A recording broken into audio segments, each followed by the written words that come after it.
Rusia se queda sin voluntarios. Aunque las primas puede que son altas, ya llegó al máximo la cantidad de personas dispuestas a morir por drones a cambio de dinero. Por eso, Putin debe elegir entre acabar la guerra o seguir enviando hombres al frente contra su voluntad.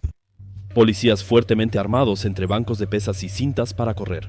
En gimnasios rusos, las fuerzas de seguridad actúan con mano dura mientras buscan hombres para el frente de Putin. Los hombres son detenidos durante el entrenamiento, inmovilizados y revisados. El objetivo son hombres en edad militar. Parece que eso va a suceder y se avecina una nueva movilización. En este video queremos explicar cómo se llegó a esto, por qué Rusia está en crisis a pesar de los avances territoriales en el frente y cómo el régimen en Moscú quiere resolverlo sin llevar al país a una revolución. Santo cielo, ahora ahorra más en Holy con mi código. En 2022, la falta de personal en Rusia llevó a Putin hasta anunciar una movilización parcial en otoño. Se reclutaron 300,000 soldados, pero al mismo tiempo 700,000 huyeron del país por temor a ser enviados a la guerra. Aunque la movilización cubrió las necesidades inmediatas del frente, las consecuencias económicas fueron tan graves que nuevas olas parecían inaceptables. Los 300,000 cubrieron necesidades inmediatas del frente, pero no fueron solución sostenible. Después de eso comenzó el reclutamiento. En las cárceles, a los prisioneros se les ofreció un indulto. Miles de soldados rusos han caído desde el inicio de la invasión. Para reclutar nuevos combatientes, el Kremlin aparentemente incluso recluta en las cárceles. A los delincuentes cuentan los familiares, ¿no? Se les ofrecen amnistías si luchan. Esto ya está en la ley y el juez de instrucción debe ofrecerlo como alternativa al juicio penal, el servicio militar. A diferencia de Ucrania, Rusia, sin embargo, renuncia a entrenar adecuadamente a sus reclutas de prisión e integrarlos como soldados equivalentes. En cambio, estos reclutas son enviados en misiones suicidas en unidades de asalto Z o de asalto 20. Ya en el verano de 2022 se empezó a reclutar también a voluntarios, pero con resultados insuficientes. A principios de 2023, el reclutamiento se centró en voluntarios, ofreciendo primas cada vez mayores. Primero llegaron los patriotas, y también ideólogos que querían luchar por una gran Rusia y la idea imperial. Pero como eso no es algo duradero, pronto tuvieron que aumentar los incentivos financieros. Estos han ido aumentando desde entonces, lo que hasta hoy ha garantizado un flujo constante de unos 30,000 a 40,000 hombres por mes. Estaba claro que esto no iba a durar para siempre, como también lo hemos hablado varias veces aquí en el canal. Además, en Rusia los recursos financieros son obviamente limitados, mientras que los problemas económicos siguen aumentando. Sin embargo, en este momento los precios de las primas siguen aumentando rápidamente. 3 a 4 millones de rublos en Tiumen.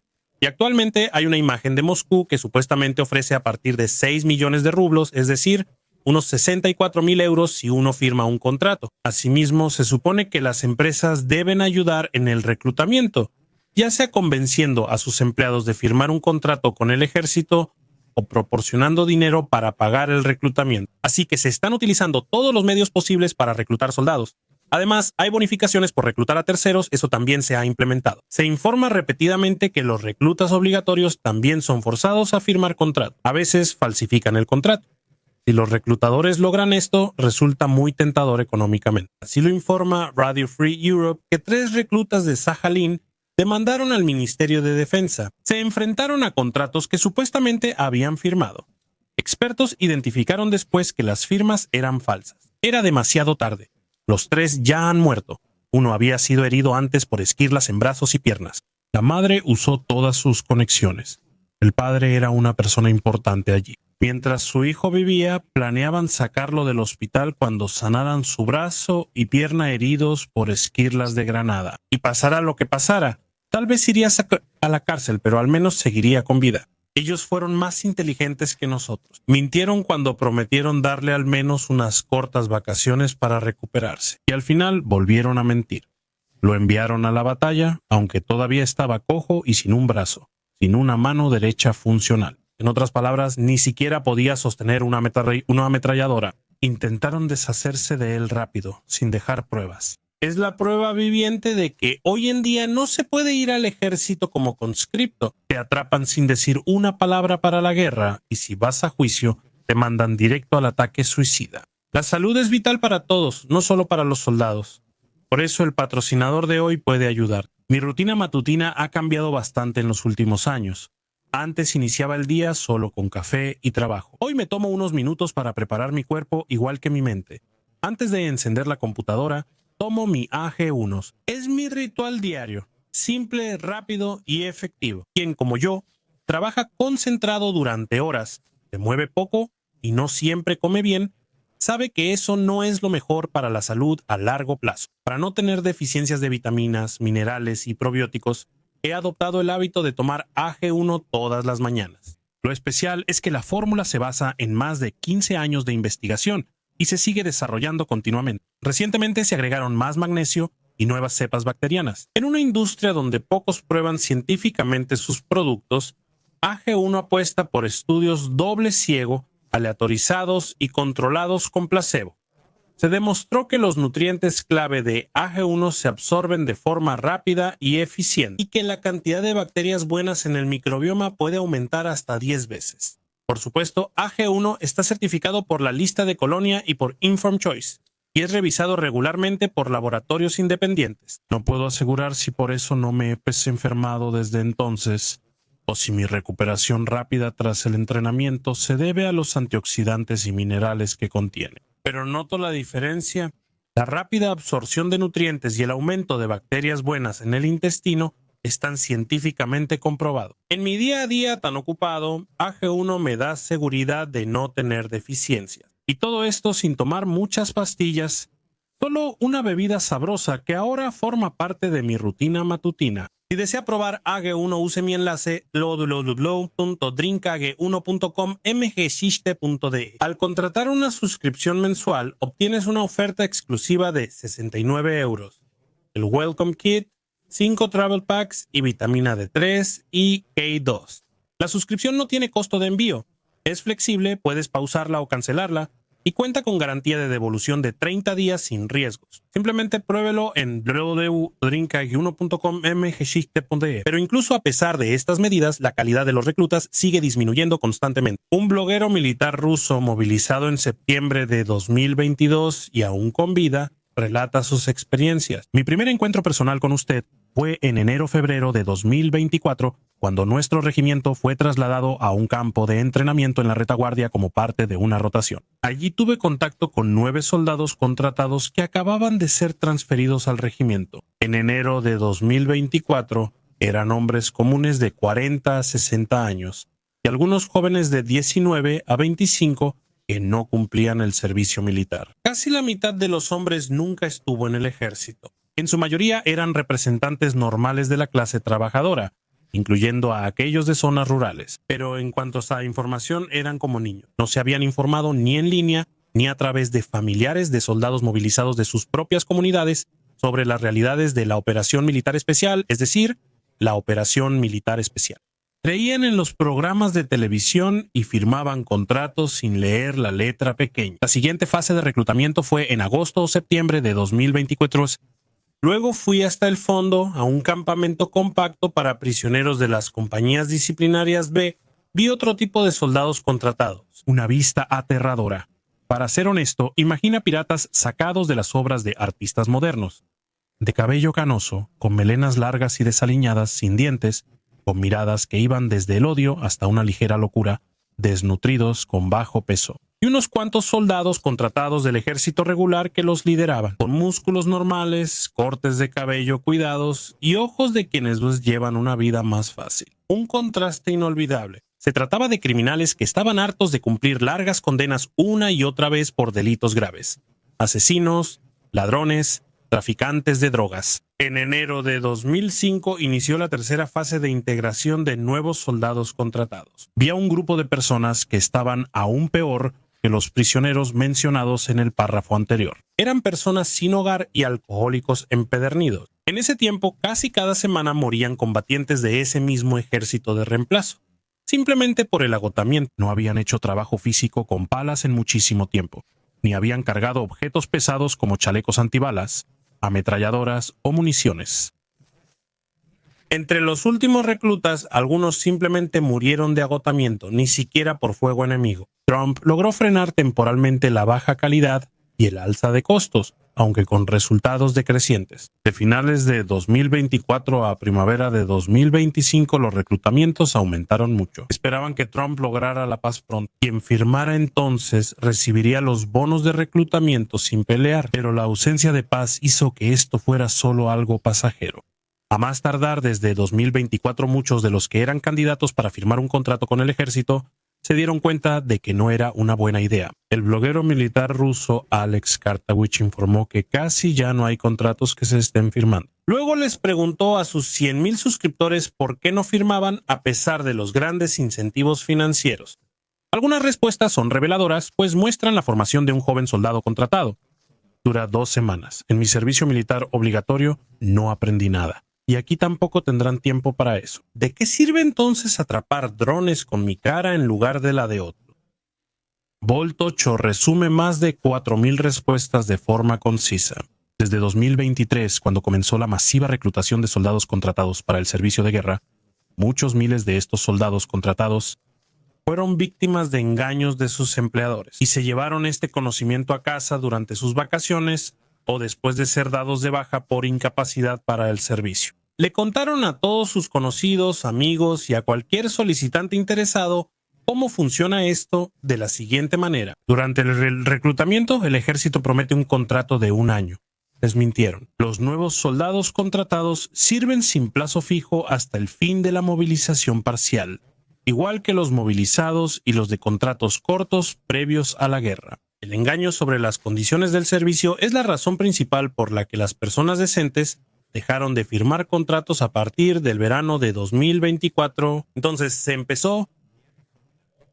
Los ejércitos reclutaron personas adictas y engañaron a los solicitantes sobre su servicio. Muchas personas decentes con educación superior y especializada querían convertirse en operadores de drones, artilleros, técnicos de mantenimiento y oficiales de comunicaciones. Había personas con graves limitaciones de salud, quienes también fueron engañadas. La política de los comandantes del ejército era todos al asalto. Incluso si alguien mostraba iniciativa personal y solicitaba información que requería una formación profesional superior o secundaria, primero tenía que participar en 1 a 3 asaltos hasta que sufría su primera herida. Solo así los asignaban como querían. La política de los comandantes vuelve inútil la motivación personal de los candidatos calificados por contrato. Por eso, la mayoría de estas personas ha abandonado la idea de firmar un contrato desde el verano de 2024.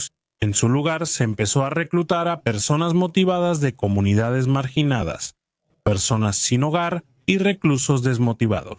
Además, se engaña sobre la duración y calidad de la capacitación. Estos periodos generalmente no se dan a conocer, pero en anuncios de empleo regionales a veces se indicaba que la capacitación duraría de 1 a 2 meses. De hecho, antes de que comenzara este año era de 14 días, ahora son 21 días. Eso no basta para la mayoría de los solicitantes y hay varios informes de interrupciones en la capacitación. Los solicitantes morían entre 4 y 13 días tras firmar el contrato y entrar a su primera batalla. Los nuevos soldados contratados esclavizados y los soldados discapacitados desmovilizados también trajeron informes sobre esto cuando tenían permiso o eran desmovilizados. En resumen, la principal razón de la disminución de solicitantes para un contrato con el Ministerio de Defensa ruso es la política del empleador de engañar sistemáticamente a los candidatos. Este engaño afecta los aspectos clave del reclutamiento de solicitantes. Esclavitud de por vida hasta el final del segundo distrito militar. En lugar del año de servicio prometido, asignación exclusiva a la tropa de asalto, sin tener en cuenta las especializaciones militares, la formación ni las preferencias personales de los solicitantes, interrupciones breves, poco entrenamiento y una política que interrumpe la formación y envía antes de tiempo a nuevos soldados a su primera misión de combate. En algunas regiones, como se informó, se responde a esto con primas más altas. Sin embargo, el aumento de las primas inevitablemente se encontrará con un descenso en el rendimiento de reclutamiento. La mayoría de quienes luchan por dinero ya firmaron. Para los demás, las sumas son así.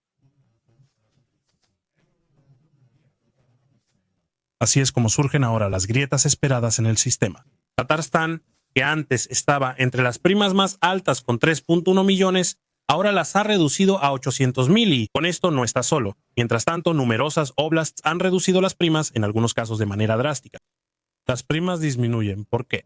Se ha comprobado que las primas bajan, lo cual es como significativo. Quizá Rusia necesita menos soldados. No solo las dolorosas pérdidas de aproximadamente 35,000 hombres al mes hablan en contra de eso, sino también los planes rusos de seguir ampliando el ejército y convertirlo en el segundo más grande del mundo. Quizás quieren reducir las pérdidas y por eso necesitan menos soldados. Hasta que Rusia pueda volver a realizar ataques mecanizados convincentes y exitosos, los avances rusos seguirán siendo enormemente costosos en pérdidas. Pequeños grupos de infantería e incluso soldados solos contradicen el principio de concentración de fuerzas y por ello sufren grandes pérdidas. Mientras Putin no quiera reducir el ritmo, lo que también le daría a Ucrania un respiro, este enfoque tampoco es convincente. Tal vez sustituyan a los locales por mercenarios extranjeros. En abril de 2025 se identificaron a 1.500 extranjeros que habían luchado para Rusia. En noviembre de 2024 ya había 3.000 ciudadanías otorgadas a extranjeros que habían luchado para Rusia. Estados Unidos cree que miles de cubanos ahora luchan para Rusia. Pero incluso si tomamos estas cifras y las multiplicamos por 10 o usamos las estimaciones más altas como base, eso solo representa pérdidas de 2 a 3 meses que pueden ser cubiertas por extranjeros. Los extranjeros no pueden sustituir a los soldados rusos, salvo que el reclutamiento se multiplique por 6. Además, las pérdidas continúan, por lo que las primas siguen bajando. El Ministerio de Defensa solo aporta 400,000 rublos. El resto de las primas viene de fuentes locales. Mientras algunas oblasts aún pueden aumentar el presupuesto, en otras las primas casi se desploman. Por lo tanto, la razón más probable es que las provincias simplemente ya no pueden permitírselo. Como muestra el proyecto Ideal Reali, Bashkortostán ocupa el primer lugar entre las regiones en cuanto al número de muertes confirmadas en la guerra en Ucrania. La prima por firmar el 5 de junio se redujo de 1.6 millones de rublos a 1 millón. Además, la prima adicional por firmar un contrato en Ufa se redujo de 1.2 millones a 600,000, es decir, se redujo a la mitad. Según el economista consultado por el periódico, esto podría estar relacionado con el creciente déficit presupuestario de la región. En mayo, la Asamblea Estatal de Bashkortostán modificó la ley presupuestaria para 2025 y aumentó el déficit de 4,000 millones a 9.4 millones de rublos, es decir, del 1.3 al 3% del gasto total. En las regiones de Nizhny Novgorod y Samara, el déficit presupuestario alcanzó en el primer trimestre el 19% y el 6% respectivamente, según explicó la economista Natalia Subarevich a Vedomost. Los extranjeros no pueden cubrir la falta de personal. Los voluntarios se están agotando. Un avance en tecnología o táctica que reduzca drásticamente las pérdidas y aumente drásticamente los éxitos es posible, pero poco probable. No se espera una reducción de la intensidad por parte de Putin, ya que quiere y debe mantener la presión sobre Ucrania. Solo queda el reclutamiento forzoso. Se espera constantemente una segunda ola de movilización y se anuncia a través de rumores. Habría sido inteligente por parte de Rusia. En un video anterior hablé sobre lo problemático que sería para Rusia si tuviera que movilizarse de nuevo. La primera ola de los 300,000 fue enviadas a la guerra sin quererlo. Estos hombres no fueron reemplazados por una segunda movilización y siguen en servicio hasta hoy, al menos quienes siguen vivos y no han sido mutilados. Los movilizados saben que solo pueden huir de la guerra muriendo o mutilándose, así que la primera movilización fue una advertencia para todos, y la falta de rotación genera perspectivas terribles. Los movilizados llevan 3 años sirviendo contra su voluntad, al menos los que siguen. El gobierno de Putin tiene miedo de otra movilización, pero también de las protestas y de que cientos de miles más huyan del país. Por eso ha preferido cargar las consecuencias de la guerra sobre los voluntarios y esos 300,000 desafortunados. Sin embargo, eso ya no basta y Rusia difícilmente evitará el reclutamiento forzoso. Aquí es donde los actos rusos de guerra híbrida podrían cobrar sentido de repente. Una movilización puede justificarse si la OTAN responde con dureza a las provocaciones. Para ello, Rusia se ha estado preparando sistemáticamente en los años desde el inicio de la invasión total. En lugar de convocar por medio de papel, de lo cual uno podía esconderse, ahora existen citaciones militares digitales. Muchos que enfrentaban o recibieron una convocatoria lograron irse al extranjero. Ahora se han creado las bases legales para activar automáticamente todo un paquete de medidas al momento de una convocatoria, incluyendo una prohibición automática de salir del país. Rusia tampoco ha aumentado masivamente el número de reclutas en los últimos años, sin razón, con el número de reclutas aumentando constantemente. Originalmente se temía que Rusia pudiera usarlos en la Ucrania ocupada. Según Rusia, ese lugar también es Rusia. Y una intervención allí teóricamente habría sido posible bajo ciertas condiciones, pero nunca ocurrió. Sin embargo, el número de reclutas por ciclo de convocatoria aumentó continuamente. Estos ex reclutas están recién entrenados y, después de terminar su servicio militar obligatorio, ya no están protegidos como reclutas contra misiones de combate. Rusia ha reclutado desde el inicio de la guerra, incluyendo a los recién incorporados, a más de 1.1 millones de hombres quienes están recién entrenados y apenas necesitan actualización antes de ser desplegados. Si Rusia moviliza entonces tiene aproximadamente 1 millón de hombres disponibles que pueden ser desplegados prácticamente de inmediato. Si Rusia hiciera eso, su necesidad de personal estaría nuevamente cubierta, aunque a un precio muy alto. En especial, la movilización de septiembre de 2022 deja a los recién movilizados sin esperanza de un buen final. En caso de una nueva movilización parcial, se podría esperar otra vez una huida masiva. Podrían darse protestas de familiares en todo el país y muchos hombres intentarían huir o esconderse, justo cuando Rusia necesita soldados y enfrenta escasez de mano de obra. Esto sería muy peligroso para el régimen de Putin. En el Kremlin claramente son conscientes de estas circunstancias expuestas. Los voluntarios ya no serán suficientes y no se podrá reclutar suficientes extranjeros, y nuevas movilizaciones parciales serían suicidas para el régimen. Rusia probablemente busque resolver el problema activando reservistas de forma continua. El Ministerio de Defensa ruso ha propuesto una ley que la Comisión Legislativa del gobierno apoya. En la enmienda propuesta, los reservistas de la Reserva de Movilización podrán ser activados para servicios de defensa, incluso en tiempos de paz y también en el extranjero. Actualmente los reservistas solo pueden ser llamados para cumplir tareas durante una movilización o en tiempos de guerra. El proyecto de ley prevé ampliar esta posibilidad también a tiempos de paz. De este modo sería posible desplegar a los reservistas para tareas específicas tanto dentro de Rusia como en el extranjero. El proyecto de ley utiliza definiciones bastante amplias que permiten el despliegue de personal en diversas situaciones, sin que se requieran leyes adicionales para cada caso específico. Esto incluye normas sobre el despliegue de reservistas fuera de Rusia, ya que las regiones de Sumy y Yarkov, donde hay combates, están legalmente fuera del país. Como se escribe aquí en los medios rusos, se trata expresamente también del despliegue en Ucrania. Esto solo aplica a los reserva de movilización, probablemente de 2 millones de hombres. Está compuesta por voluntarios que han firmado contratos con el Ministerio de Defensa. El ejército ruso atrae con pagos lucrativos. Por ejemplo, los pagos mensuales antes del entrenamiento militar son de hasta 6.000 rublos para suboficiales, sargentos y soldados, y de hasta 10.000 rublos para suboficiales. Por el servicio continuo en la reserva, los reservistas reciben un suplemento a su salario mensual. 10% para reservistas con 3 a 5 años de servicio, 20% para 5 a 10 años de servicio. Y en los contratos con una duración de más de 20 años, el suplemento es la mitad de su salario. Al firmar un nuevo contrato, se realiza un pago único equivalente a un mes de salario. En la capacitación, reservistas reciben más. Suboficiales y soldados hasta 30.000 rublos, oficiales hasta 70.000 as. También se mantiene su salario promedio de su trabajo. A cambio, estos reservistas deben realizar entrenamiento militar anual y, por lo tanto, tienen un nivel de capacitación relativamente bueno. Por lo tanto, es muy atractivo financieramente unirse a la reserva de movilización.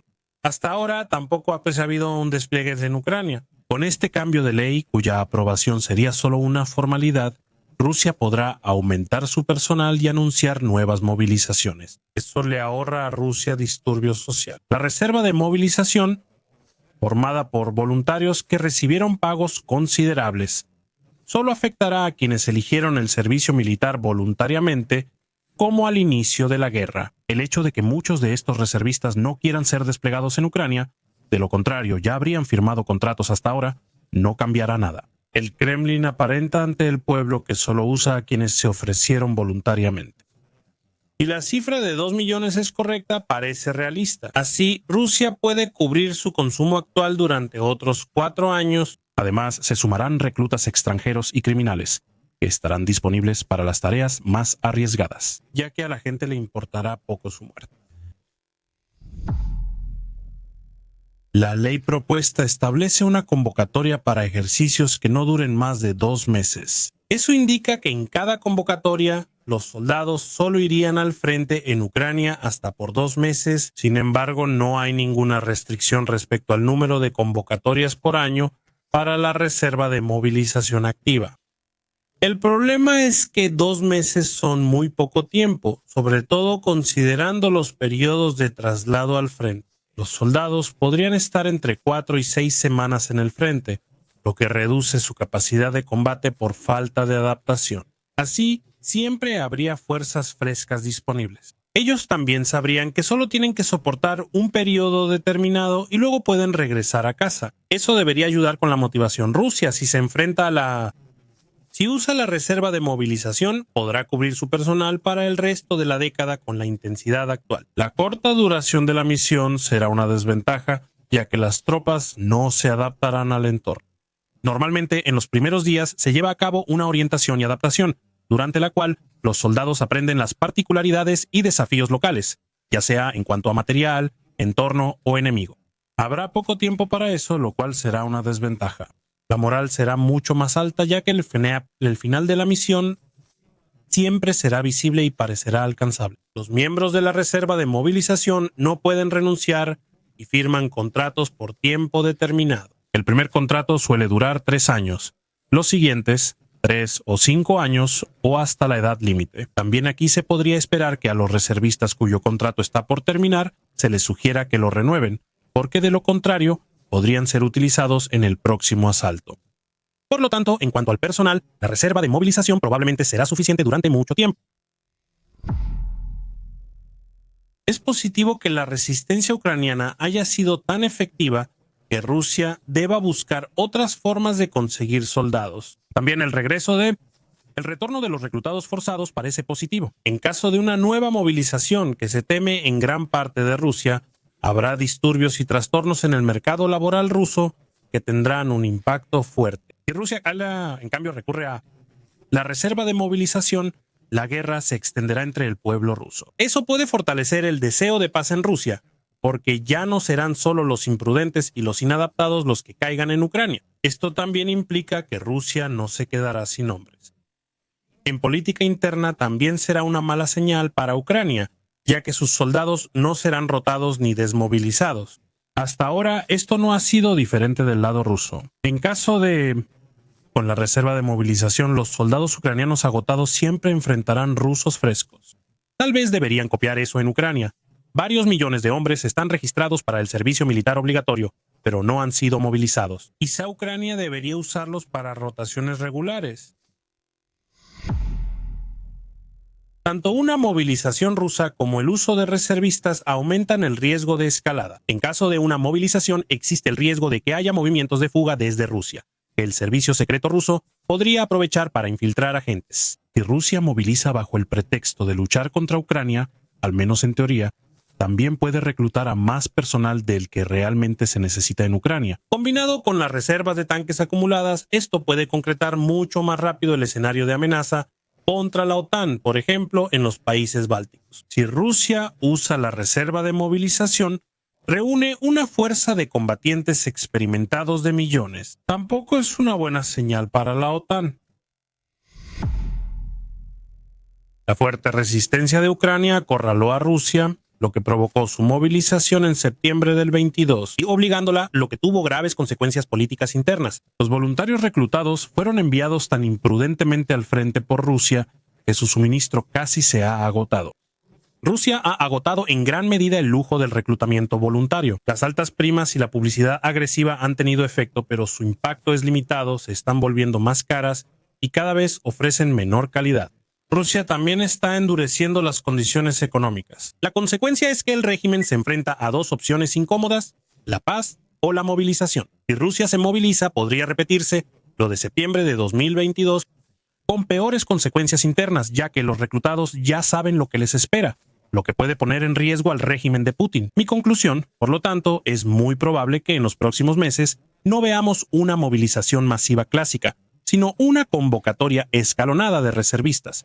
en la que los movilizados en reserva sean legalmente desplegados, lo más posible sin usar nunca la palabra movilización. Eso demuestra que en Rusia han aprendido mucho en los últimos 3 años y medio. Aunque esta medida es problemática para Rusia, lo es menos que la alternativa. Será un gran desafío para Ucrania. Si les gustó este video, denle un pulgar arriba. Suscríbanse y activen la campanita para no perderse ningún análisis de la guerra en Ucrania. Pronto haré más publicaciones al respecto. Entre otras cosas, ¿qué papel juegan los combatientes extranjeros para Rusia?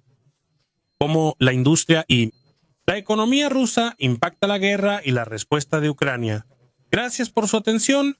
Hasta la próxima. Un agradecimiento especial en este momento a los seguidores en YouTube y también en Patreon.